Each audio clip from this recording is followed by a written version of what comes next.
हमारा दोबारा जन्म होता है।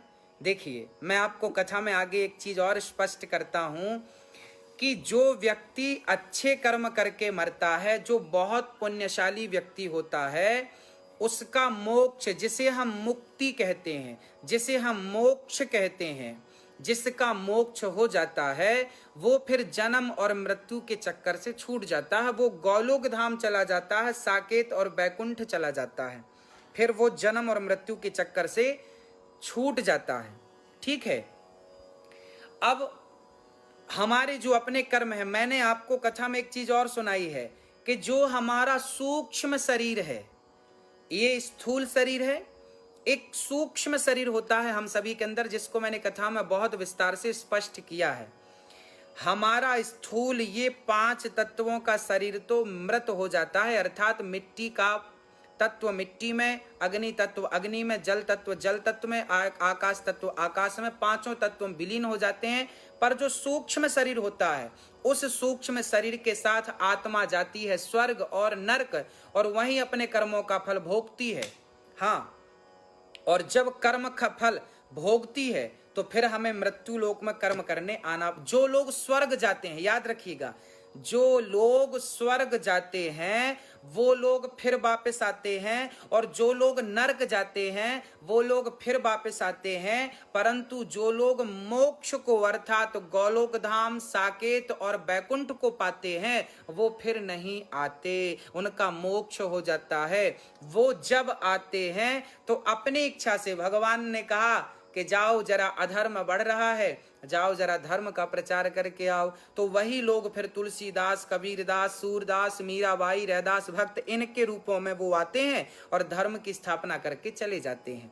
स्वर्ग में जो अभी प्रेजेंट में इंद्र हैं, पुरंदन नाम के राजा हैं, हाँ, उन्हें भी उनका कार्यकाल पूरा करने के बाद उन्हें भी मृत्यु लोक में आना पड़ेगा।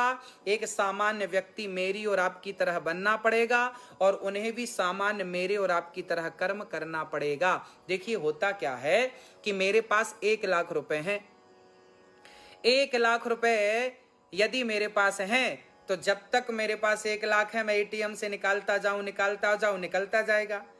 अब मैं डालूं ना बैंक में, बस निकालता जाऊं, तो कब तक निकालूंगा, कभी तो खत्म होंगे ना। ऐसे ही जो पुण्य हम मृत्यु लोक में करते हैं, वो पुण्य का फल हमें स्वर्ग में मिल जाता। बढ़िया खाना, बढ़िया रहना, बढ़िया ऐशो आराम, हाँ, सुंदर सुंदर जो आपकी इच्छा सब मिलेगा स्वर्ग में। परंतु वो सारा पुण्य जब पूरा हो जाता, पूरे पैसे खत्म, फिर नीचे आओ, फिर कर्म करो। जो लोग कोई, जैसे मैंने बहुत सारी भक्ति की, परंतु मेरे अंदर कोई इच्छा रह गई कि मेरे पास मैं राजा होता, मैं ये होता, मैं वो होता, तो ऐसे लोग स्वर्ग जाते हैं। पर जो लोग अपनी इच्छाओं का त्याग कर देते हैं, जिनके अंदर केवल नारायण को पाने की इच्छा होती है, वो स्वर्ग नहीं जाते, उनका मोक्ष हो जाता है। अंत काल यदि भगवान को प्राप्त करने की इच्छा हुई, नारायण का चिंतन हुआ, तो निश्चित उसका मोक्ष होगा, और वो जन्म और मृत्यु के चक्कर से छूटकर सदा सदा के लिए भगवान की शरण में सेवा के लिए सम्मिलित हो। तो जो नरक जाते हैं तो नरक गए, अब वहां अपने सारे अपने पापों का फल भोगा, जब पूरा भोग लिया फिर वापस आओ मृत्यु लोक। मृत्यु लोक कर्म भूमि है।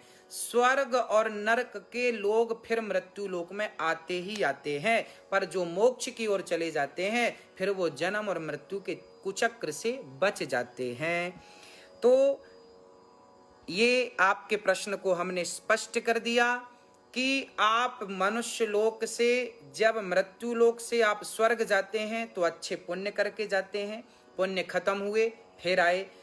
नरक जाते हैं तो पापों की गठरी बांध कर जाते हैं, पाप खत्म हुआ, पाप भोग लिया, फिर मनुष्य लोक में आओ, फिर मानव तन का पाओ, फिर नाली का कीड़ा बनो, 84 चक्कर में पड़ो, फिर कर्म करो। परंतु जो निष्काम भाव से ईश्वर की, इसलिए कहते हैं कि भक्ति निष्काम हो।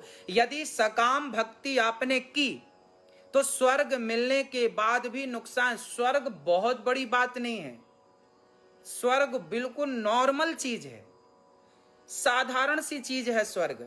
इसलिए भगवान की भक्ति करो, सब प्रभु आपका। मैंने जो अच्छा बुरा कर्म किया, प्रभु सब आपके चरणों में। जो कर रहे हो भगवान, आप कर रहे हो। समर्पण ही ईश्वर की प्राप्ति का एकमात्र साधन है। आप 4 वेद, 6 शास्त्र, 18 पुराण पढ़ लीजिए, पर ईश्वर की प्राप्ति का एक ही सटीक मार्ग है, वो है समर्पण। अपने आप को, अपने परिवार को, अपने तन को, अपनी आंखों को, अपने नाक को, अपने मुंह को, अपने कानों को, अपने मस्तक को, अपने हाथों को, अपने चरणों को, अपनी पत्नी को, अपने पुत्रों को, अपने परिवार को, अपनी कमाई को, अपनी फैक्ट्री को, अपनी दुकान को, अपने मकान को, सब कुछ भगवान के चरणों में समर्पित। प्रभु सब तेरा है, बस एक तू है जो मेरा है। यही सारे वेदों का, पुराणों का सार है। यदि ये चीज अंदर आ गई तो आप जंग जीत गए, नहीं तो स्वर्ग पाकर के भी आप घाटे में चले जाएंगे। हाँ, तो ये आप बहुत उत्तम प्रश्न किया था।